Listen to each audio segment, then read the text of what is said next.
ஒவ்வொருத்தர் மனித உடம்புக்குமே ஒரு ஜீவன் வேணும், ஒரு சரீரம் அப்படிங்கிறது வேணும் அப்படிங்கிறது இருக்குது. அதே மாதிரி நம்மளுடைய கிரகங்கள் ஒவ்வொன்றுமே ஸ்தூலமாகவும் சூட்சமாகவுமே வேலை செய்யுது. ஒவ்வொன்றுக்குமே ஸ்தூல சக்தி இருக்குது, சூட்சம சக்தி இருக்குது, ஆன்ம சக்தி இருக்குது. உலகத்தில் இருக்கிற ஒவ்வொன்றுக்குமே இந்த புரோட்டான், நியூட்ரான், எலக்ட்ரான் மாதிரி.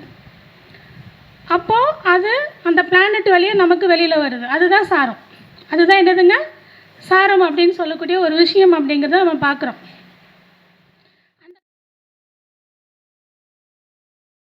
ஜீவா சரீரா அப்படிங்கிற தலைப்பில் சிறப்புரையாற்ற வருகை தந்துள்ள மதிப்பிற்குரிய என்னுடைய குருநாதர் திருமதி ரோஷினி ராணி மேடம் அவர்களை சிறப்புரையாற்றுமாறு அன்போடு வரவேற்கின்றேன். மேடமா.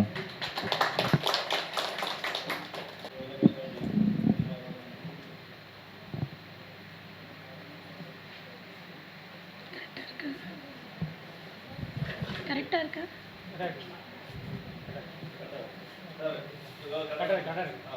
சரி, ஓகே.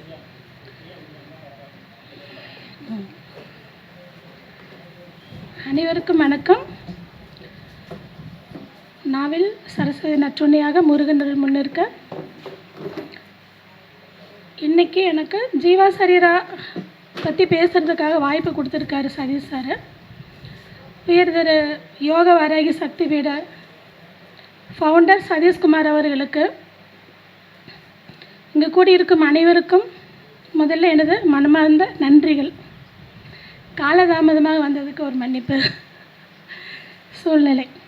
இந்த ஜீவா சரீராவை ஏற்கனவே நான் பேசியிருக்கேன். போன மீட்டிங் முன்னாடி இதே தலைப்பு கொடுத்துருந்தார் ஐயா. திரும்பியும் அதே தலைப்பு. அந்த தலைப்புக்கும் இந்த தலைப்புக்கும் என்ன வித்தியாசம் அப்படின்னு பார்த்தான்னா, இதில் ஒரு சில பலன் எடுக்கக்கூடிய சூட்சுமங்களை நம்ம இதில் பார்க்கலாம். ஒவ்வொருத்தர் மனித உடம்புக்குமே ஒரு ஜீவன் வேணும், ஒரு சரீரம் அப்படிங்கிறது வேணும் அப்படிங்கிறது இருக்குது. அதே மாதிரி நம்மளுடைய கிரகங்கள் ஒவ்வொன்றுமே ஸ்தூலமாகவும் சூட்சமாகவுமே வேலை செய்யுது. ஒவ்வொன்றுக்குமே ஸ்தூல சக்தி இருக்குது, சூட்சம சக்தி இருக்குது, ஆன்ம சக்தி இருக்குது. உலகத்தில் இருக்கிற ஒவ்வொன்றுக்குமே இந்த புரோட்டான், நியூட்ரான், எலக்ட்ரான் மாதிரி. நம்ம கிரகங்களுக்கும் நட்சத்திரங்களுக்குமே அந்த ஸ்தூல சூட்சம ஆன்ம சக்திகள் கண்டிப்பாக இருக்குது அப்படிங்கிறது உண்மை. ஒன்றுக்கொன்று பிணைக்கப்பட்டுள்ளது. ஸ்தூலம் இல்லைன்னா சூட்சம கண்ணுக்கு தெரியாது, சூட்சமம் இல்லைன்னா ஆன்மா கண்ணுக்கு தெரியாது. மூணுமே ஒன்றுக்கொன்று பிணைக்கப்பட்டது அப்படிங்கிறது இருக்குங்க. இப்போ ஜீவசரீர கிரகங்கள் அப்படின்னு என்ன? இது ஒவ்வொரு 12 பாவத்துக்குமே ஒவ்வொரு பாவத்துக்குமே நம்ம ஜீவசரீர கிரகங்கள் எடுக்கணும். ஒவ்வொரு கிரகத்துக்குமே நம்ம ஜீவசரீர கிரகங்கள் நம்ம எடுக்கணும். இந்த ஜீவசரீர கிரகங்கள் அப்படிங்கிறது ஒரு பிளானட்டை சூட்சமமாக இயக்கக்கூடிய சக்திகள். அவங்க ஒரு பிளானட்டை சூட்சமமாக இயக்கக்கூடிய சக்திகள். ஒன்றுமே இல்லை, நட்சத்திர சாரம் தான். எதுவுமே இல்லை. இது நட்சத்திர சாரத்தை தான் நம்ம என்ன செய்கிறோம், நம்ம அதை சொல்கிறோம் அப்படிங்கிறத பேசுகிறோம், வேறு ஒன்றும் இல்லை. அப்போ ஒரு பாவக அதிபதி இருந்தாங்கன்னா அந்த பாவக அதிபதிக்கு சாரம் கொடுத்த கிரகம் ஜீவ கிரகம். ஏன்னா நட்சத்திரங்கள் பொறுத்த வரைக்கும் சஞ்சரிக்கிறது இல்லை. வானமண்டலத்தில் ஒரே இடத்துல ஃபிக்ஸடாக இருக்கிறவங்க யாருங்க? நட்சத்திரங்கள். ஆனால் கிரகங்கள் யார்? சஞ்சரிக்கக்கூடியவங்க. அவங்க சுற்றிகிட்டே இருப்பாங்க, ஒரு இடத்துல நிற்க மாட்டாங்க இல்லையா? அந்த கிரகங்களோட ஈர்ப்பு விசையில் தான் நம்மளாம் இருக்கோம், சுற்றிகிட்டே இருப்பாங்க. ஆனால் நட்சத்திரங்கள் யார்? ஃபிக்ஸடு. நம்ம பல கோடி ஜென்மங்கள், அதாவது 84 லட்சம் உயிரினங்கள் பிறப்பு அப்படிங்கிறது இருக்குது இல்லைங்களா? அதெல்லாம் எடுத்து தான் மனித பிறப்பு வந்திருக்கோங்கிறது. அதே மாதிரி பல ஜென்மங்களாக நம்ம செய்து இருக்கக்கூடிய ஒவ்வொரு கர்ம பதிவும் எங்கே இருக்குது? ஸ்டார்ஸில் இருக்குது. அந்த ஸ்டார்ஸ் நேரடியாக நமக்கு ஒன்றும் இது பண்ண போகிறதில்ல. இந்த கிரகங்கள் சஞ்சரிச்சுட்டே இருக்கக்கூடிய கிரகங்கள் ஒரு நட்சத்திர கூட்டத்துக்கு கீழே போகும் பொழுது என்ன ஆகுறாங்க? ஒரு ஜீவன் பிறக்குது உலகத்தில். ஒரு ஜீவன் பிறக்கும் பொழுது ஒரு கிரகமானது எந்த நட்சத்திர கூட்டத்துக்கு கீழே இருக்குதோ அந்த நட்சத்திர கூட்டத்தில் நம்ம பல ஜென்மங்களாக செஞ்ச கர்ம பதிவு இருக்கும். நம்ம முன்னோர்கள் பல ஜென்மமாக செஞ்ச பல பல தலைமுறையாக செஞ்ச கர்ம பதிவுகள் இருக்கும். அப்போது அது அந்த பிளானட் வழியாக நமக்கு வெளியில் வருது. அதுதான் சாரம். அதுதான் என்னதுங்க? சாரம் அப்படின்னு சொல்லக்கூடிய ஒரு விஷயம் அப்படிங்கிறத நம்ம பார்க்குறோம். அந்த கர்மாவுக்கு தகுந்த மாதிரி தான் ஒவ்வொரு ஜீவர்களும் தன் வாழ்க்கை பாதையில் பயணம் பண்ணிட்டு போகிறாங்க. பிரசன்னம் பார்க்கும்போது ஒருத்தர் பிறக்கும் பொழுது இருக்கிற சார்ட் வந்து நம்மளோட பர்த் சார்ட். ஒருத்தர் நம்மக்கிட்ட வந்து பார்க்கும்போது இருக்கக்கூடிய சார்ட் பிரசன்ன சார்ட். அந்த அன்னைக்கு அந்த டைமில் வந்து உட்காந்து பார்க்குறாங்க இல்லைங்களா, அவங்க பிரசன்னமாகும்போது இருக்கக்கூடிய கோச்சாரம், பிரசன்னமாகும்போது இருக்கக்கூடிய கோச்சாரம் அவங்களோட கர்மா சார்ட்டாக இருக்கும். அவங்களோட கர்மா சார்ட்டாக கண்டிப்பாக இருக்கும். அந்த கோச்சாரத்தையும் நம்மளோட ஜனஜாத்தில் இருக்கக்கூடிய கிரகத்தையும் நினச்சி நம்ம என்ன பண்ண போகிறோம்? பலன் சொல்ல போகிறோம். எப்படியா இருந்தாலும் கர்மா பேஸ் பண்ணி தான் இருக்குது. எப்படியா இருந்தாலும் கர்மா பேஸ் பண்ணி தான் நமக்கு இருக்குது அப்படிங்கிறத பார்த்துக்கணும். இந்த ஆட்சி உச்சம் பெற்ற கிரகங்கள், நல்ல பலம் பெற்ற கிரகங்கள் நம்ம சொல்கிறோம். ஆட்சி உச்சம் பெற்ற கிரகங்கள், நீசம் பெற்ற கிரகங்கள், வக்ரம் பெற்ற கிரகங்கள், அஸ்தமனமான கிரகங்கள், இப்படி ஒவ்வொரு கிரகம் உங்களுக்கு தெரியும். நான் பேசிக் பாடம் தான் அது, வேறு ஒன்றும் இல்லை. ஒவ்வொரு கிரகம் நமக்கு தெரியும். அப்போ நீச கிரகங்கள் எந்த விதமான கர்மாவை வச்சுருக்கு? நீச கிரகங்கள் எந்த விதமான கர்மாவை வச்சுருக்கு? ஆட்சி உச்சம் பெற்ற கிரகங்கள் எந்த விதமான கர்மாவை வச்சுருக்கு? வக்ரம் பெற்ற கிரகங்கள் எந்த விதமான கர்மாவை உள்ளடக்கி வச்சுருக்குது அப்படிங்கிற ஒரு சூட்சமம் நமக்கு தெரிஞ்சுது அப்படின்னா பலன் பார்க்கும்போது நமக்கு எப்படி இருக்கும்? ஈஸியாக இருக்கும். பலன் பார்க்கும்போது ஈஸியாக இருக்கும். நம்ம பிறக்கும் பொழுது இருந்த பர்த் சார்ட்டில் ஒரு கிரகம், ஒரு குரு அப்படிங்கிற ஒரு கிரகமே வச்சுக்கலாம். அவர் ஒரு கிரகம் சாரம் கொடுத்துருப்பார் பார்த்தீங்களா? அதாவது குரு பிளானட் சஞ்சாரம் பண்ணிகிட்டு இருக்கும் பொழுது ஒரு நட்சத்திர கூட்டத்துக்கு கீழே வராரு. அப்போ ஒரு ஜீவன் பிறந்துட்டாருன்னா அதான சாரம். அப்போ அதில் இருக்கிற கர்மாவானது உள்ள இருக்கும். அந்த சாரம் கொடுத்த கிரகம் ஆட்சியாக இருந்தால் அந்த கர்மா ஒரு மாதிரி வேலை செய்யும். சாரம் கொடுத்த கிரகம் நீசமாக இருந்தால் அந்த கர்மா ஒரு மாதிரி வேலை செய்யும். வக்ரமாக இருந்தால் அந்த கர்மா ஒரு மாதிரி வேலை செய்யும். அப்போ ஒரு கிரகத்துக்கு சாரம் கொடுத்த கிரகம் ஜீவ கிரகம். ஒரு கிரகத்துக்கு சாரம் கொடுத்த கிரகம் ஜீவ கிரகம். அதாவது நம்ம பல கோடி ஆண்டுகளாக பல பிரிவுகள் எடுத்து சேர்த்து வச்ச கர்மா, நம்ம முன்னோர்கள் தொடர்ந்து தலைமுறையாக சேர்த்து வச்ச கர்மா அந்த ஸ்டாரில் இருக்கும்போது நீங்கள் பிறக்கிறீங்க, நம்ம பிறக்கிறோம். அப்போது அந்த ஜீவகிரகம் நம்ம ஜீவனானது அந்த கர்மாவை அனுபவிக்க பிறந்திருக்குது அப்படிங்கிறத பார்த்துக்கணும். ஜீவன் அந்த கர்மா உள்ளே எடுத்து வச்சுக்கும். ஆனால் அதை அனுபவிக்கிறது யார்? நம்ம உடம்பு. அதை அனுபவிக்கிறது யார்? நம்ம உடம்பு. நம்ம உயிர் அந்த கர்மாவை உள்ளே எடுத்து வச்சுக்குது, அனுபவிக்கிறது நம்ம உடம்பு. அப்போ என்னாச்சு? அந்த ஜீவகிரகம் ஜீவனானது தானே அனுபவிக்க முடியாதுல்ல, அதுக்கு ஒரு உடம்பு வேணும் இல்லையா? அதுக்கு சாரம் கொடுத்த கிரகம் சரீர கிரகம். ஸோ அந்த ஜீவகிரகத்துக்கு சாரம் கொடுத்த கிரகம் எது? சரீர கிரகம். அப்போ ஒரு பிளானட்டை சஞ்சாரம் பண்ணும் பொழுது, நம்ம பிறக்கும் பொழுது என்ன சாரமோ அது ஜீவகிரகம். அந்த ஜீவகிரகத்துக்கு சாரம் கொடுத்த கிரகம் இருக்குது பார்த்தீங்களா, அது சரீர கிரகம். ஸோ அதிகமான பலனை சரீர கிரகம் செய்தால் ஜீவகிரகம் செய்தால், அதிகமான பலனை சரீர கிரகம் செய்தால் ஜீவகிரகம் செய்தால். இதில் ரொம்ப முக்கியமான விஷயம் அப்படின்னு எடுத்து பார்த்தீங்கன்னா, எதா இருந்தாலும் அனுபவிக்கிறது இந்த சரீரம் தானே, இந்த உடம்பு தானே. அனுபவிக்கிறது இந்த உடம்பு தான். துன்பப்படுறது உள்ளுக்குள்ள இருக்கிற ஜீவன். துன்பப்படுறதோ இன்பப்படுறது உள்ளுக்குள்ள இருக்கிற ஜீவன். இப்போ பார்த்தீங்கன்னா ஒரு தீபம் எரியுது, விளக்கு எரியுது. அந்த விளக்கு எரியும் பொழுது பார்த்தீங்கன்னா அது வெறும் வெளிச்சம் மட்டும் இருக்கா? உள்ளுக்குள்ளே ஒரு கரும்புள்ளி கருப்பம் இருக்கா இல்லைங்களா? எல்லாம் விளக்கு பார்த்துருக்கீங்கள? உள்ளுக்குள்ளே ஒரு கருப்பம் இருக்கும், அதுக்கு மேலே தீபம் இருக்கும். அந்த தீபம் வெளிச்சம் எல்லா இடத்துலையும் என்ன ஆகுது? பரவுது. அந்த தீபம் என்ன பண்ணும்? ஊசலாட்டிகிட்டே இருக்கும். அந்த தீபம் என்ன பண்ணும்? காற்று அதிகமாக வந்தால் அதிகமாக ஊசலாடும், காற்று கம்மியாக வந்தால் கம்மியாக ஊசலாடும், இல்லை காற்று இல்லைன்னா நிதானமாக ஊசலாடும். அதே மாதிரி தான் நம்ம உடம்புக்குள்ள இருக்கிற ஜீவன். இந்த மனுஷன் வந்து அசைந்தாடிகிட்டே இருக்கிறாங்கன்னு வைங்க. இந்த மனுஷன் அந்த ஜீவன் வாங்கின கர்மாவுக்கும் இந்த சரீரம் வாங்கின கர்மாவுக்கும் இடையில அல்லாடிட்டே இருக்காங்க. நம்ம உள்ளுக்குள்ளே மூச்சு பயிற்சி பண்ணணும்னா, வாசியை கரெக்ட் பண்ணணும்னா, அதை அடக்கி ஒடுக்கி கர்மா இல்லாமல் நம்ம என்ன பண்ணலாம்? வாழ முடியும். கர்மா இல்லாமல் நம்ம என்ன பண்ண முடியும்? வாழ முடியும். எந்த இடத்துல இருக்கக்கூடிய காற்று அதிகமாக ஆட்டம் கொடுக்குது, எந்த இடத்துல அதிகமாக பிரச்சனைகள் வெளிப்படுது அப்படிங்கிறது தெரிஞ்சால் தானே. அப்போ அது ஜீவசரீர கிரக சம்மந்தப்பட்டு அது இருக்குது அப்படிங்கிறத அந்த சூட்சுமத்தை நம்ம புரிஞ்சுக்கணும். அப்போ குரு அப்படின்னா நம்ம உடம்புல எது? எலும்புகள் இல்லாத ராஜ உறுப்புகள் எல்லாம் குருவா இல்லையா? வெளியில் குழந்தை, அப்புறம் பணம், தெய்வம், எல்லாத்துக்கும் மேலே தெய்வம், நமக்கு போதிக்கக்கூடியவங்க. இது குரு. இந்த குரு பிளானட் வந்து அழகாக நம்ம பிறக்கிறப்போ ஒரு இடத்துல வந்துருக்கு. அப்போ அங்கே இருக்கிற நட்சத்திரமானது, அங்கே இருக்கக்கூடிய நட்சத்திரமானது நீசமாக இருக்குதுன்னு வைங்க. நம்ம ஜீவனானது அந்த குருவின் தன்மை எப்படி வாங்கியிருக்கு? கம்மியாக உள்வாங்கியிருக்கு. எப்படி உள்வாங்கியிருக்கு? கம்மியாக உள்வாங்கியிருக்கு. அப்போ நீசகிரகம் அப்படிங்கிறது மெதுவாக செயல்படும். நீசகிரகங்கிறது மெதுவாக செயல்படும். அதாவது நீசகிரகம் உச்ச வீட்டை நோக்கி மட்டும்தானே போக முடியும். நீசகிரகம் நீச வீட்டை நோக்கி போகுமா? உச்ச வீட்டை நோக்கி போக முடியும். கண்டிப்பாக ஜெயிப்பாங்க.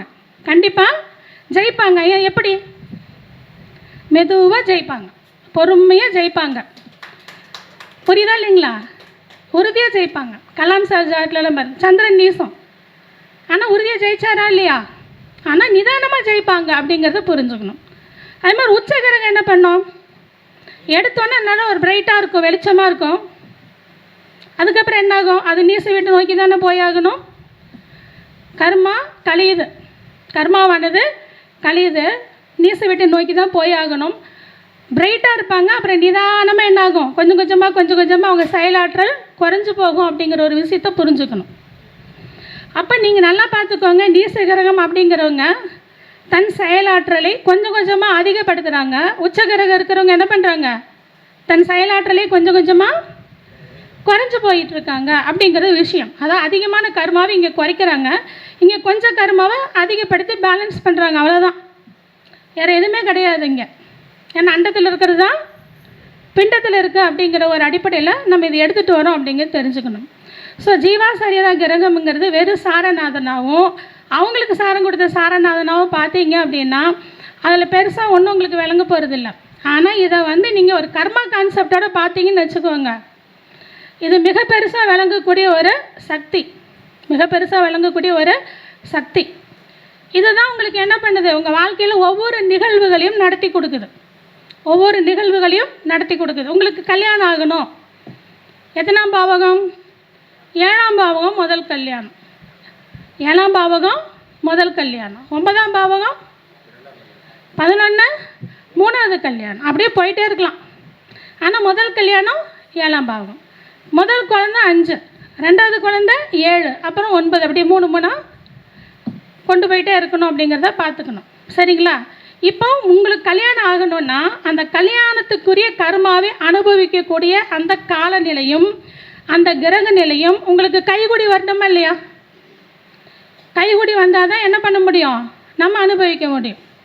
அதே நேரம் கோச்சார்ட்டில் இருக்கிறது என்ன சொல்லியிருக்கிறேன்? நம்ம கர்மா சார்ட்டுன்னு சொல்லியிருக்கிறேன். அந்த கோச்சாரமும் கைகூடி வரணும். அப்போ தான் என்ன பண்ண முடியும்? ஒரு நிகழ்வு நடக்கும். இப்போ திருமணம் அப்படிங்கிற ஒரு நிகழ்வு நடக்கணும்னா 7க்கு சாரம் கொடுத்த கிரகம், 7க்கு ஜீவகிரகம், 7க்கு சாரம் கொடுத்த அந்த சாரநாதன் ஜீவகிரகம். அந்த சாரநாதனுக்கு சாரம் கொடுத்த கிரகம் என்னது? சரீர கிரகம். இதில் நிறைய கான்செப்ட் எல்லாம் இருக்குது. ஆனால் டைரெக்டாக இதை தான் நீங்கள் எடுத்துக்கணும். டைரெக்டாக நீங்கள் என்ன பண்ணிக்கணும்? இதை தான் நீங்கள் எடுத்துக்கணும் அப்படிங்கிறத பார்த்துக்கணும். ஸோ ஜீவகிரகம், சரீர கிரகம், இவங்க 2 பேரும் இயற்கை சுபகிரகமாக இருந்ததுன்னு வச்சுக்கோங்க. இயற்கை சுபகிரகமாக இருந்தது அப்படின்னா பெரிய போராட்டம் இல்லாமல் அந்த திருமண வாழ்க்கை அப்படியே ஓடி போயிடும். பெரிய போராட்டம் இல்லாமல் அந்த திருமண வாழ்க்கை எப்படி போகும்? ஓரளவுக்கு ஓடி போவாங்க. அதில் நீசம் இல்லைன்னு வச்சுக்கோங்க, நிறைய உள்குத்து உள்ளடியெல்லாம் வாங்காமல் என்னது வாழ்க்கை சூப்பராக போகும். உச்சகிரகம் இல்லைன்னா வெளிப்படையாக நிறைய அடி வாங்கிறது இல்லாமல் போகும். வெளிப்படையாக நிறைய அடி வாங்கிறது இல்லாமல் போகுங்கிறது இருக்குது. வக்ர கிரகமாக இருந்தால் என்னது? அலக்கழித்து வச்சு வாங்கிடும். அலக்கழிச்சு வச்சு வாங்கிடும். ஒரு பெண்டலம் மாதிரி இப்படி போக வேண்டியதான், இப்படி போக வேண்டியதான், இப்படி போக வேண்டியதான், இப்படி போக வேண்டியது தான். சரிங்களா? அப்போது ஒரு கிரகத்துக்கு, ஒரு பாவக அதிபதிக்கு சாரம் கொடுத்த கிரகம் ஜீவா கிரகம், அதுக்கு சாரம் கொடுத்த கிரகம் சரீரா கிரகம்.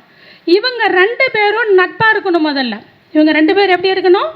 நட்பாக இருக்கணும். ஒரு கிரகத்துக்கு சாரம் கொடுத்த கிரகம் நட்பாக இருக்கணும். அப்போ என்னாகும்? இந்த இந்த உடம்பு தாங்கி வந்த இந்த உடலானது, இந்த ஜீவ சரீரம் சொல்லக்கூடிய இந்த சரீரத்தை தாங்கி வந்த இந்த உடலானது இந்த உள்ளுக்குள்ள இருக்கிற உயிர் சக்திக்கு ஒத்து போய் வேலை செஞ்சதுன்னா உள்ளுக்குள்ள அதிகமாக ஆடாதில்ல, பெரிய நோய் நொடியெல்லாம் வராதில்ல, பெரிய சிக்கல்லாம் வராதில்ல, நண்பர்களாக இருக்கணும். சரிங்களா? ஒத்து போய் வாழக்கூடிய ஒரு அமைப்பில் இருந்தால் நீண்ட ஆயுளில் கொஞ்சம் வரும். அவருக்கு சாரம் கொடுத்த கிரகம் யார்? சரீர கிரகம். அந்த கொடுக்கப்பட்ட நீண்ட ஆயுள், ஒரு 80-90 வயசு ஆயுள் கொடுக்கப்பட்டிருக்குதுன்னா இடையில வர கண்டமெல்லாம் தூக்கிட்டு போகாத அளவுக்கு இருக்கணும். இடையில வர கண்டமெல்லாம் அவங்கள என்ன பண்ணக்கூடாது? தூக்கிட்டு போகாத அளவுக்கு இருக்கணும். அப்போ ஒரு கிரகத்துக்கு சாரம் கொடுத்த கிரகம் ஜீவ கிரகமும் அந்த கிரகமும் நட்பாக இருந்தால் நன்மை. சரீர கிரகமும் நட்பாக இருந்தால் என்னது? ரொம்ப நன்மை. நீங்களே பார்த்துருக்கலாம், ஒருத்தருக்கு மட்டும் ஆட்டினாலும் பார்த்தீங்கன்னா எப்போ பாரு கட்டோடையே தெரியுற மாதிரி ஆக்சிடென்ட் ஆகிட்டே இருக்கும். என்னையெல்லாம் பார்த்தா எப்போ பாரு இவங்க நோயோடு தான் இருப்பாங்களான்னு தோணும், நோயோடு இருக்கிற மாதிரி தோணும். ஒருத்தர் பார்த்தா வாழ்க்கை ஃபுல்லாக அவங்க கடனோடையே இருக்கிறாங்க. ஆனால் மற்றவங்கள பார்த்தீங்கன்னா சம்பாதிக்கல, ஒன்றுமே பண்ணல, நல்லா சாப்பாடு கிடைக்குது, நல்ல வீடு கிடைக்குது, எந்த அடியும் படல, நிம்மதியாக தான் இருக்காங்க. ஸ்மோக் பண்ணிட்டு கூட 95 வயசு வரைக்கும் கூட நல்லா தான் இருக்கிறாங்க. பெரிய கஷ்டமெல்லாம் படாமல் இருக்காங்க. அது எப்படின்னா இந்த ஜீவசரீரம் தான். அது எப்படின்னா ஜீவசரீரம் தான். ஸோ லக்னாதிபதிக்கு சாரம் கொடுத்த கிரகம் உங்களுக்கு இயற்கை சுபராக இருந்தால் ஒரு பாதி கிணறு தாண்டிட்டீங்க. லக்ன சுபராக இருந்ததுன்னா முக்கால்வாசி கிணற தாண்டிட்டீங்க. இவருக்கு நட்பாக இருந்ததுன்னு வச்சுக்கோங்க, 100% கிணறு தாண்டிட்டீங்க. நட்பாக இருந்ததுன்னா 100% கிணறு தாண்டிட்டீங்க. அதுதான் ஒரு பலன் எடுக்கும் பொழுது லக்னம் வந்து ஸ்ட்ராங்காக இருந்தால் தானே அவங்களுக்கு ஆயுள் அதிகம். அப்புறம் 8 பார்க்கணும் நீங்கள். இப்போ லக்கணத்துக்கு சாரம் கொடுத்த கிரகம் இயற்கை சுபராக இருந்து லக்கணத்துக்கு 8ஆம் அதிபதி 6-8 பண்ணால் நெகட்டிவ் தானே? லக்கணத்துக்கு 6-8 பண்ணால் நெகட்டிவ் தானே? அப்போது இயற்கை சுபராக இருக்கிறதுனால கொஞ்சம் அடியை கம்மியாக வைப்பார், அவ்வளோதான். உள்ளடி வைப்பார், அவ்வளோதான். ஆனால் வலிக்கும். அசுபராக இருந்தால் வெளியில் காயத்தோடு அடி வைப்பார்.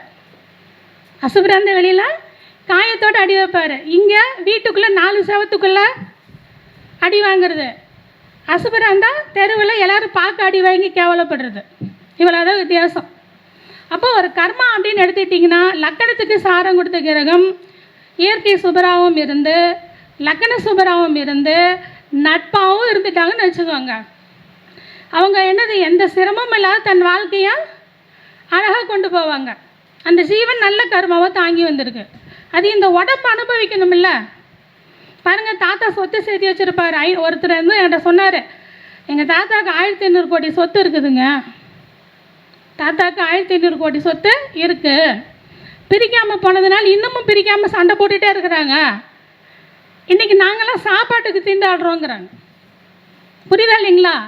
அப்போ ஜீவ கிரகம் நல்லா இருக்கும், அது அனுபவிக்கணும். சரீர கிரகம் அதை விட நல்லா இருக்கணும். சரீர கிரகம் அதை விட நல்லா இருக்கணும். இல்லைன்னா ஜீவ கிரகத்தோட சரீர கிரகம் பலமாக இருந்தால் பிடுங்கி சாப்பிடும். ஜீவ கிரகத்தோட சரீர கிரகம் பலமாக இருந்தால் பிடுங்கி சாப்பிடணும் அப்படிங்கிறது தெரிஞ்சுக்கணும். சரிங்களா? அப்போ என்ன செய்யணும் அப்படின்னா, ஒரு ஜாதகம் எழுதுறீங்க, எடுத்தோன்னே ஒவ்வொரு பிளானட்டுக்கும் எழுதி வச்சுக்கணும். லக்னாதிபதி கூட ஜீவ சரீர கிரகம் யார், 2ஆம் பாவத்துக்கு கூட ஜீவ சரீர கிரகம் யார். நீங்கள் நிறைய கோடியாக சம்பாதிக்கிறீங்க, உங்கள் கையில் 5 பைசா கூட நிற்கல, சுற்றி இருக்கிறவங்கெல்லாம் பிடுங்கிட்டு போயிடுறாங்கன்னா 2ஆம் பாவத்துக்கு ஜீவ சரீர கிரகம் யாராக இருப்பாங்க? ஒன்றா 6-8 பண்டாக இருக்கும், இல்லை பகை கிரகமாக இருக்கும், இல்லை இயற்கை அசுபராக இருக்கும். உங்கள்கிட்ட தக்க வச்சுக்க முடியாது. ஆமாம் தானே? யாருக்காவது இருக்குதா பாருங்கள். நீங்களே இப்போ மனசுக்குள்ளே கணக்கு போட்டு பார்த்தீங்கன்னா தெரியும். அப்போ அது வந்து கொஞ்சம் வச்சுருக்கு. ஆனால் சரீர கிரகம் அதை விட பலமாக இருந்துச்சுன்னு வச்சுக்கோங்க. சரீர கிரகம் ஜீவாவோட பலமாக இருந்ததுன்னா இதுலேருந்து எப்படியா இருந்தாலும் பிடிங்கி சாப்பிட்றோம், எப்படியா இருந்தாலும் என்ன பண்ணிக்க கொஞ்சம் தக்க வச்சுக்கும் அப்படின்றது தெரிஞ்சுக்குது. ஸோ ஜீவகிரகத்தோட சரீர கிரகம் பலமாக இருக்கணும். ஜீவகிரகத்தோட சரீரகம் எப்படி இருக்கணும்? பலமாக இருந்தால் தான் நீங்கள் வாங்கிட்டு வந்த பிராப்தத்தை முழுமையாக அனுபவிக்க முடியும், முழுமையாக அனுபவிக்க முடியும். ஜீவகிரகத்தோட சரீர கிரகம் பலவீனமாக இருக்குது அப்படின்னா நீங்கள் 80 வயசு ஆயில் வாங்கிட்டு வந்திருப்பீங்க, 30 வயசில் யாரோ ஒரு கோச்சாரம் வந்து கண்டத்தை கொடுப்பாங்க. அண்ணன் சொன்ன மாதிரி குலதெய்வம் கோயிலுக்கு போயிட்டு வந்து வேலையை காமிப்பாங்களா இல்லைங்களா? கொடுப்பாங்க. அப்போ என்ன ஆகாது? உடம்பார் இல்லைன்னா உயிரார் பறந்துடுவாரா இல்லைங்களா? அப்போ அதை மட்டும் நல்லா தெரிஞ்சுக்கணும். கிரகம் பலமாக இருக்கணுமா, சரீர கிரகம் பலமாக இருக்கணுமான்னு பார்க்கணும். அப்போ ஜீவ கிரகத்தோட சரீர கிரகம் பலமாக இருக்கணும். அப்போ உங்கள் ஜாதகத்தில் ஒருத்தருக்கு கல்யாணம் ஆகலை அப்படின்னா 7க்குரிய சரீர கிரகத்துக்குரிய கிரகத்தோட மந்திரத்தை, அதற்குரிய கடவுளை, அதற்குரிய தேவதையை முதல்ல வழிபாடு பண்ணி பலப்படுத்தினாதான் ஜீவாகிட்டிருந்து அது பிடுங்கும். தன்னோட சக்தி நிலை என்ன பண்ணும்? அது பிடுங்கி அனுபவத்துக்கு அது கொண்டு வருங்கிறது. 7ஆம் பாவகம் சுபகிரகம் பார்க்கும். 7க்குரிய ஜீவசரீர கிரகம் சுபகிரகம் பார்த்து குரு பார்த்து திசாபுத்தியில் கூட கனெக்ட் ஆகும். கல்யாணம் ஆயிரும் ஜோதிடரும் சொல்லி வச்சுருப்பாங்க, கடந்து போயிடும். ஆமாவா இல்லைங்களா? ஏன் நீ கொடுத்துட்டா நான் உன்னை அனுபவிக்க விட்டுருவேனான்னு சரீர கிரகம் என்ன பண்ணும்? பிரச்சனை பண்ணும். ஸோ கண்டிப்பாக உங்களுக்கு எந்த பாவகத்தில் எந்த கிரகத்தோட காரகத்துவம் உங்களுக்கு பாதிக்கப்பட்டிருக்கோ அந்த கிரகத்தோட சரீர கிரகத்தை நீங்கள் என்ன பண்ணணும்? முதல்ல பலப்படுத்தணும். சரீர கிரகத்தை முதல்ல பலப்படுத்தணும். அதுக்கப்புறம் ஜீவ கிரகத்தை நம்ம என்ன பண்ணணும்? சமன்படுத்தணும். ஜீவ கிரகத்துக்கு நீங்கள் என்ன பண்ணணும்? கோவில்களுக்கு போய் பரிகாரங்கள் செய்யணும். ஆனால் சரீர கிரகத்துக்கு மந்திரங்களை சொல்லி பலப்படுத்தணும். சரீர கிரகத்துக்கு என்ன பண்ணணும்? மந்திரங்களை சொல்லி பலப்படுத்தணும். ஜீவகிரகம் நிறைய கர்மாவை தாங்கி வந்திருக்கு. கெட்ட கர்மாவை தாங்கி வந்தால் கிடைக்க விடாது. ஸோ ஜீவகிரகத்துக்கு பரிகாரம், சரீர கிரகத்துக்கு என்னது? பலப்படுத்தக்கூடிய மந்திரங்கள், அதுக்கான வஸ்திரம், அதுக்கான மரம், இதெல்லாம் பராமரிச்சுட்டு வருது. அதுக்கான விலங்குகள், அதிதேவதை, இதையெல்லாம் கும்பிட்டுட்டு வரணும். சரிங்களா? அப்போ தான் என்னது? கர்மா கொஞ்சம் சமனாகி இந்த சரீரமானது அந்த பாவகத்தின் பலனை அனுபவிக்கிறதுக்கு என்னது? வழிவிடும். இது புரிஞ்சுக்க கொஞ்சம் கஷ்டமாக இருந்தாலும் நீங்கள் பலன் பார்க்கும்போது இதை எடுத்து பண்ணி பார்த்தீங்கன்னா சரியாக வரும். ஸோ ஒருத்தருக்கு எப்போ திருமணம் ஆகும்? 7ஆம் பாவத்தோட ஜீவகிரகமும் சரீர கிரகமும், 7ஆம் பாவத்தோட ஜீவகிரகமும் சரீர கிரகமும் திசை புத்தி இருக்குது இல்லைங்களா? திசை புத்தி அந்தரநாதனோட தொடர்பில் வரும் பொழுது, திசை புத்திக்கு தொடர்பில் வரும் பொழுது, கோச்சாட்லேயும் தொடர்பில் வரும்போது கல்யாணம் ஆகும். கோச்சாட்லேயும் தொடர்பில் வரும்போது என்னாகும்? கல்யாணம் ஆகும். இப்படி சொன்னால் புரியாது. ஒரு உதாரணம் சொல்லி சொல்கிறத பார்த்தீங்க அப்படி எடுத்துட்டிங்கன்னா, இப்போ சமீபத்தில் நாங்கள் ஒரு சொத்து விற்றோம். நேற்று தான் விற்றோம். விற்கிற பாவம் எத்தனாம் பாவகம்? 3ஆம் பாவம். விற்கிற பாவம் எத்தனாம் பாவகம்? 3ஆம் பாவகம். வாங்கிறது விற்கிறது ரெண்டுமே 3. சொத்து வாங்கிறது விற்கிறது 4க்கு 3, 6 எடுத்துக்கலாம், 3 எடுத்துக்கலாம். அப்போது எனக்கு இப்போ என்னது? 3ஆம் பாவம் இயங்குது. 3ஆம் பாவகம் இப்போ இயக்கத்தில் இருக்குது. புத்திநாதனுக்கு சாரம் கொடுத்த கிரகம் 3ஆம் அதிபதி. புத்திநாதனுக்கு சாரம் கொடுத்த கிரகம் யார்? 3ஆம் அதிபதி. இப்போ ஒரு சொத்துங்கும் போது 4ஆம் பாவமா? எனக்கு 4ஆம் அதிபதிக்கு சாரம் கொடுத்த கிரகம் சனி. 4ஆம் அதிபதி சூரியனுக்கு சாரம் கொடுத்த கிரகம் யார்? சனி. சனிக்கு சாரம் கொடுத்த கிரகம் சந்திரன். சனிக்கு சாரம் கொடுத்த கிரகம் சந்திரன். அப்போது 4ஆம் பாவம் வீடு வாசல் சொத்து சுகம்ங்கிறவருக்கு சாரம் கொடுத்த கிரகம் யார்? சனி. சூரியனுக்கு நண்பரா பகைவரா? சொல்லுங்க நீங்கள். சூரியனுக்கு யார்? பகைவர். முதல்ல சூரியனுக்கு பகைவர். ஆனால் அந்த சனி லக்கணத்துக்கு எனக்கு சுபர். லக்கணத்துக்கு எனக்கு சுபர். பகைவர். பெரிய பிரச்சனைகளை வச்சு வாங்குவார், சீக்கிரமாக தரமாட்டார். அவரே சனி. காலதாமதமாக தருவார். இப்போ தான் 2-3 வருஷத்துக்கு முன்னாடி கட்டுறோம், பெருசு தான், தந்தார். இப்போ நேற்று பிடிங்கிட்டாரு இல்லையா? காலதாமதமாக தந்தார், சனி காலதாமதமாக தருவார். சாரம் கொடுத்த கிரகம் யார்? சந்திரன். சாரம் கொடுத்த கிரகம் யார்? சந்திரன். அவர் யார் சனிக்கு? புரியுதா இல்லைங்களா? பகை. அப்போ 4ஆம் பாவத்துக்கு சாரம் கொடுத்த ஜீவகிரகமும் அதுக்கு சாரம் கொடுத்த சரீர கிரகம் யார்? பகை. இப்போ எனக்கு ஒரு 54 இயர்ஸ் ரன்னிங்கில் இருக்குது. எனக்கு ஒரு 54 இயர்ஸ் ரன்னிங்கில் இருக்குது. சொல்லப்போனால் எனக்கு எந்த குறையுமே கிடையாது. எந்த குறையுமே ஃபினான்சியலாக எனக்கு ப்ராப்ளம் கிடையாது. உறவுகள் மூலியமாக எனக்கு என்ன இல்லை ப்ராப்ளம் கிடையாது. என்னை தெரிஞ்சவங்க எல்லாத்துக்குமே தெரியும், பார்த்துருப்பீங்களா, வருஷக்கணக்கில் என்னை பார்க்குறீங்க. எந்த டார்ச்சருமே கூட கிடையாது.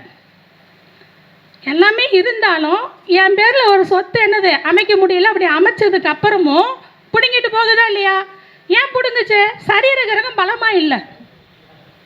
சரீர கிரகம் எப்படி இல்லை? பலமாக இல்லை. அந்த நாளுக்குரிய பிளானட்டுக்கு ஜீவகிரகமும் எதிரி, சரீர கிரகம் அவருக்கும் எதிரி. புரியுதா இல்லைங்களா? இதெல்லாம் பலமாகவும் இல்லை. என்னால் அதை வாங்க முடியும், என்னால் என்ன பண்ண முடியும், அந்த அளவுக்கு வாங்க முடியும். ஃபினான்ஷியல் ப்ராப்ளமும் கிடையவே கிடையாது. விற்க வேண்டிய அவசியமும்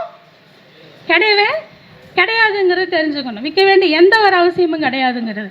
ஆனாலும் அந்த ஜீவ கிரகமும் சரீர கிரகமும் பகைவராக இருந்து பலவீனமாக இருக்கிறதுனால என்ன ஆகுது? உனக்கு என்னத்துக்கு சொத்து? உன் பேரில் எதுக்கு சொத்து?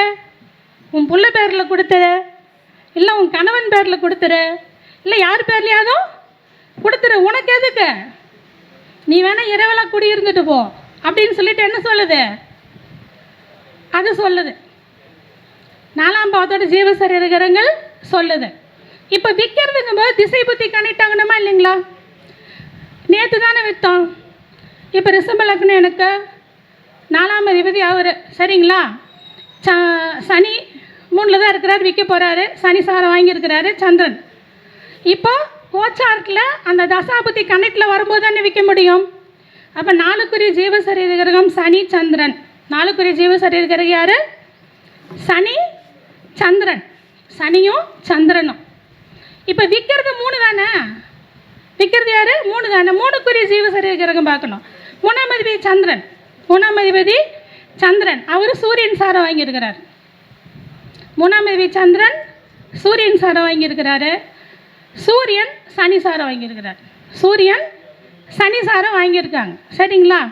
அப்போ தசாபுத்தியில் குரு திசை, தசாபுத்தியில் குரு திசை ராகு புத்தி ஓடிட்டுருக்குது. தசாபுத்தியில் குரு திசை ராகு புத்தி ஓடிட்டுருக்கு. இன்றைக்கி கோச்சாரத்தில் சனியும் ராகு எங்கே இருக்காங்க? மீனத்தில் இருக்காங்க. கோச்சாரத்தில் சனியும் ராகு எங்கே இருக்காங்க? மீனத்தில் இருக்காங்க. நேற்று சந்திரன் எங்கே ஓடிட்டுருக்காரு? அஸ்தத்தில் கண்ணியில் ஓடிட்டுருக்காரா? நேராக பார்வையா? 3க்குரிய கிரகம் அங்கே இருக்கு. 3க்குரிய கிரகம் அங்கே இருக்கு. ஜீவகிரகம் யார்? சூரியன் தானே. சூரியன் இப்போ எங்கே இருக்கிறாரு? மீனத்தில் தான் இருக்காரு. கனெக்ட் ஆகிறாரா? மீனத்தில் கனெக்ட் ஆகிறாரு. இப்போ திசைநாதன் குரு இப்போ எங்கே ஓடிட்டுருக்காரு? கோச்சாட்டில் ரிஷபத்தில் இருக்கிறாரா? யாரை பார்க்குறாரு? 3ஆம் அதிபதியை கோச்சாட்டில் பார்க்குறாரு. 3ஆம் அதிபதியை கோச்சாட்டில் பார்க்குறார். என்னோட சனியும் பார்த்துட்டு இருப்பார், என்னோட சனி மேலேயும் இருப்பார். அப்போ அந்த ஜீவசரி இருக்கிறோம் கரெக்டாக கோச்சாட்டில் கனெக்ட் ஆகுது. காலையிலே வந்து உட்காந்துட்டு இருக்காங்க. நான் சொல்கிறேன், இது சந்திரனும் சனியாக வராங்க, சந்திரனும் சனியாக வராங்க. இவங்க கண்டிப்பாக உத்திர நட்சத்திரத்தில் என்ன பண்ண முடியாது? ரெஜிஸ்டர் பண்ண முடியாது. கரெக்டாக உத்திரம் முடித்து ஹஸ்தம் வரும்போது தான் நடக்கும். அது சந்திரகோரையில் தான் நடக்கும். 3-4 தான் சந்திரகோரை. 3-10க்கு உத்தரம் மாறுது. அப்போ 3-10க்கு மேலே ரெஜிஸ்டர் வரும். 3-10க்கு மேலே ரெஜிஸ்டர் வரும். சந்திரனில் சூட்சும ஹோரை வந்து 3-17க்கு வருது. அப்போ 3-17க்கு ரெஜிஸ்டர் கையெழுத்தாகும். நான் காலையிலே சொல்லிட்டேன் வந்தவங்க இருக்கிட்ட. புரியுதா இல்லைங்களா? சரியாக 3-17க்கு கையெழுத்தாச்சு. ஸோ ஒரு துல்லியத்தை சிறப்பாக எடுக்க முடியும், எந்த கணக்குமே இல்லாமல். வெறும் ஹோரை கிரக இணைவு அந்த நட்சத்திரத்தோட தொடர்பு வச்சு என்ன பண்ண முடியும்? சூட்சும ஹோரையை வச்சு ஈஸியாக என்ன பண்ண முடியும்? இந்த டைம்லேருந்து இந்த டைமுக்குள்ளே அப்படிங்கிறது என்ன பண்ணிட முடியும்? எடுக்க முடியுங்கிறது. ஸோ ஒவ்வொருத்தருக்கும் இந்த ஜீவசரீர கிரகத்தோட சூட்சுமத்தை ஆய்வு பண்ண என்ன வருது? அந்த நிமிஷம் நேரம் டைமு கூட நம்மளால் துல்லியமாக எடுக்க முடியுது. ஒருத்தரோட குழந்தைக்கு வந்து கேட்குறாங்க 5ஆம் பாவத்தோட ஜீவ சரீர கிரகத்தை வச்சு அவங்க என்கிட்ட சொல்கிறாங்க நவம்பர் 10ஆம் தேதி குழந்தை பிறக்குன்னு சொல்கிறாங்க. நான் கிடையாது, குழந்தை வந்து 26 நாளைக்கு முன்னாடி பிறக்கும், இந்த நாள் இந்த டைமில் பிறக்கும், அஸ்த நட்சத்திரத்தில் பிறக்கும்னு சொல்கிறவங்க கிட்ட பெங்களூரில் இருக்காங்க. இந்த ஜீவசரீர கணக்கு வச்சு போடும் பொழுது கண்டிப்பாலுமே அந்த அன்னைக்கு இவங்க ஒரு ஷாப்பிங் மாலுக்கு போயிட்டு கொஞ்சம் சூடு பிடிச்சிட்டு அவங்களுக்கு என்னாச்சுக்கு அந்த ஃப்ளூயிட் வந்து லீக் ஆக ஆரம்பிச்சிருச்சு. சிசரின் பண்ணி கரெக்டாக எடுத்துட்டாங்க. இப்போ என்னென்னா இந்த ஜீவசரீர கிரகம் அவ்வளோ துல்லியமாக வேலை செய்யும். இது இன்னும் பிரசன்னத்துக்கு அப்ளை பண்ணி பார்த்தீங்கன்னு வச்சுக்கோங்க, ஜாதகமே தேவையில்லை, பிரசன்னத்துக்கு அப்ளை பண்ணி பார்த்தீங்கன்னா இன்னும் 100% துல்லியமாக வேலை செய்யும். இதெல்லாம் நம்ம எதுக்காகலாம் பயன்படுத்தலாம். ஒருத்தர் இரவில் இறந்துடுறாங்க, டைம் தெரியல, நம்மகிட்ட வந்து கேட்பாங்களா இல்லையா, காலையில் தாங்க பார்த்தோம், இப்போ திதி வேறு மாறிச்சுன்னா அது எந்த திதின்னு எடுத்துக்கிறது, நட்சத்திரம் வேறு நைட்டில் மாறிச்சுன்னு எந்த நட்சத்திரம்னு எடுத்துக்கிறது, இதுக்கெல்லாம் வேணுமா இல்லைங்களா அது. அப்போ 8ஆம் பாவத்தோட ஜீவசரீர கிரகத்தை அப்போ இருக்கிற தசாபுத்தியோட கோச்சாரத்தோட கணக்கு போட்டு அந்த ஹோரையை எடுத்து சூட்சும ஹோரை எடுத்தால் வந்துருமா வராதா சார், வந்துருமா வராதா. ஒரு விதையை போட்டு வச்சுருங்க, அவ்வளோதான், போய் ஆய்வு பண்ணி பாருங்கள் சரியாக வரும். இந்த விதை என்னது போட்டு வச்சுருங்க, ஆய்வு பண்ணி பாருங்கள். இது வந்து எந்த கணக்கீடுகள் பெருசாக தேவையில்லை. அப்போ ஒருத்தர் ஆயில் இருக்கும்போது மரணம் அடையக்கூடாதுன்னா அந்த சரீனா கிரகத்தை என்ன பண்ணணும், பலப்படுத்திக்கிட்டே வரணும், அதுக்கான மந்திரங்களை பலப்படுத்திகிட்டே வரணும். அதேமாதிரி லக்னம் எவ்வளோ இருந்தாலும் உங்களால் ஃபேமஸ் ஆக முடியலையா, பலப்படுத்திகிட்டே வரணும். சரீரா கிரகத்தை பலப்படுத்திகிட்டே வந்தால் அவங்க எனிமையாக இருந்தால் கூட ஜெயிச்சு மேலே வந்துடுவார். அவங்க எனிமையாக இருந்தால் கூட இவர் என்ன பண்ணுவார், ஜெயிச்சு மேலே வந்துடுவாருங்கிறது தெரியுது. அப்போது ஒரு ஜீவா சரீர கிரகம் பகையாக இருந்தால் போராடி முட்டி மோதி ஒரு விஷயம் கிடைக்கும். அதை தக்க வச்சுக்கணுன்னா சரீர கிரகத்தை பலப்படுத்தணும். சரீர கிரகத்தை என்ன பண்ணணும், பலப்படுத்தணும். ஜீவா சரீர கிரகங்கள் வந்து இயற்கை பாவகிரகமாக இருந்தால், இயற்கை பாவகிரகமாக இருந்தால் அடி வெளிப்படையாக இருக்கும். இயற்கை சுபகிரகமாக இருந்தால் பகைவராக இருந்தால் அடி உள்ள இருக்கும். ஜீவசரீர கிரகம் நீசமாக இருந்தால் ரொம்ப மெதுவாக தான் என்னது கிடைக்கும். அப்போ ஜீவகிரகமும் நீசமாக இருந்து அந்த காரகிரகத்துக்கு சாரம் கொடுத்த கிரகம் நீசமாக இருந்து அது கிடைக்கவே கிடைக்காது. அப்போ 5ஆம் பாவக அதிபதிக்கு சாரம் கொடுத்த கிரகம் நீசமாக இருக்கிறாரு. காரகிரகம் யார், குருவா, குருவுக்கு சாரம் கொடுத்த கிரகம் நீசமாக இருக்கிறாரு, கிடைக்குமா, கிடைக்காது. அப்படி கிடைக்கணும்னு என்னது வெகு தாமதமாகும், வெகு தாமதமாகுன்ற ஒரு கணக்கு போட்டு வச்சுக்கணும். அதுக்கு முன்னாடி 5 திசை வரலாம், 2 திசை வரலாம், 5 குரு பார்க்கலாம், 5ஆம் தேதி கூட 5 பார்த்துட்டு இருக்கலாம். நம்மளும் கணக்கு போட்டு சொல்லிடுவோம், இந்த டைமில் குரு பார்க்குது, இதெல்லாம் வருது, இந்த டைமில் கன்சீவ் ஆயிடுவாங்க, குழந்தை கிடைக்கும்னு. ஆனால் 2 பேர் நீசமாக இருந்தால் எப்போ கிடைக்கும், தாமதமாக கிடைக்கும். எப்போ கிடைக்கும், தாமதமாக கிடைக்கும். ஒரு திசை முடியும் போது கடைசியில் கிடைக்கும், முன்னாடி கிடைக்கவே கிடைக்காது. இப்போ 7ஆம் பாவத்துக்கு ஒரு திசை நடந்துக்கிட்டே இருக்குது, ஒரு 20 வருஷம் திசை நடக்குதுன்னு வைங்க. 7க்கு சாரம் கொடுத்தவன் நீசம், சுக்கரனுக்கு சாரம் கொடுத்தவன் நீசம். 7 குருவும் தான் பார்க்கும், 7ஆம் அதிபதியும் தான் பார்க்கும், 7க்குரிய புத்தியும் தான் வரும். ஆனால் அந்த கடைசி திசையோட முடிவில் தான் என்னது கிடைக்கும். அதுவும் அதை பலப்படுத்தி வச்சுருந்தா, இல்லைன்னா கிடைக்காம போயிடும். ஸோ இதை மாதிரி தாமதமாக கிடைக்குமா, முன்னாடி கிடைக்குமா, எப்போ கிடைக்கும், அந்த கிடைச்ச வாழ்க்கை நல்லா இருக்குமா, போராட்டமாக இருக்குமா, இதையெல்லாம் அந்த ஜீவசரீர கிரகம் பகையாக நட்பான பார்த்து நீசமாக உச்சமானலாம் பார்த்து நம்ம முடிவெடுக்கணும். இதுதான் இன்றைக்கி உங்களுக்கு சுலபமாக சொல்லி கொடுத்த ஒரு சாராம்சம்ங்கிறத பார்த்துக்கோங்க. அனைவரும் இதை பயன்படுத்திக்கோங்க. வாய்ப்பளித்த யோக வராகி சக்தி பீட நிறுவனர் யோகநாத் குருஜி அவர்கள் எனது மனமார்ந்த நன்றிகள். எல்லோரும் இந்த சேனலை வாட்ச் பண்ணுங்கள், எல்லோரும் இது பயன்படுத்துங்க. நன்றி, வணக்கங்க. எல்லாரும் வந்துட்டு சேனல் பாருங்கன்னாங்க. ஆனால் யாருமே இந்த சேனலை பாருங்கன்னு சொல்லவே இல்லை. நானும் யாராவது சொல்லுவாங்களான்னு பார்த்துக்கிட்டே இருக்கிறேன். எல்லாம் மற்ற சேனல் தான் சொல்கிறாங்க. ஆனால் பேசிக்கிட்டு இருக்கிற சேனல் பேர் சொல்ல மாட்டேங்கிறாங்க. பேசிக்கிட்டு இருக்க சேனல் பேர் எஸ்கே அஸ்ட்ரோ ஆன்மீகம் சேனல். இந்த சேனல் பேர் எஸ்கே அஸ்ட்ரோ ஆன்மீக சேனல். எல்லோரும் பாருங்கள். ஏன்னா எவ்வளோ சிரமம் எடுத்து ஒவ்வொரு மாதமும் இதை பண்ணுறாருன்றது தெரியும் உங்களுக்கு. உண்மையாலும் மிகப்பெரிய சேவை, அனைவருக்கும் போய் சேரணும். நன்றி, வணக்கம். உண்மையாக நான் சொல்ல போனால் நான் வெளியவே வரமாட்டேன்னு சொன்னேன். என்னை வெளியில் கொண்டாந்தே சதீஷ்குமார் சார் தான். தெரியும், நான் 4 வருஷம் மேலே என்கிட்ட கேட்டேன். என்னை வெளியே கொண்டு வந்து முதல்ல சிட்டியில் கிளாஸ் எடுக்க வச்சது சதீஷ்குமார் சார் தான். இந்த பெருமை அவரை சேரும். அதுக்கப்புறம் யார் வேணாலும் மேலே மேலே நம்ம போகலாம், பட் அவர் தான் என்னை வெளியில் கொண்டு வந்தார். ஆனால் நான் வகுப்பு ரொம்ப வருஷமாக எடுத்துகிட்ருக்கேன். வெளி உலகத்துக்கு வர்றது நான் வரவே மாட்டேன், அது வரதுக்கு நான் விரும்பவும் மாட்டேன். அப்படி அமைதியாக இருந்தவ தான் நான். இன்றைக்கி அந்த கிரெடிட் எல்லாம் யாருக்கு போய் சேரும்? சதீஷ்குமார் சாருக்கு தான் போய் சேரும். நன்றி. மேடம் அவர்களுக்கு டீச்சர் அம்மா வந்தால் மரியாதை செலுத்துவார்கள். வாங்க, மேடத்தோடைய பெரிய விசிறி அவங்க தான். வாங்க.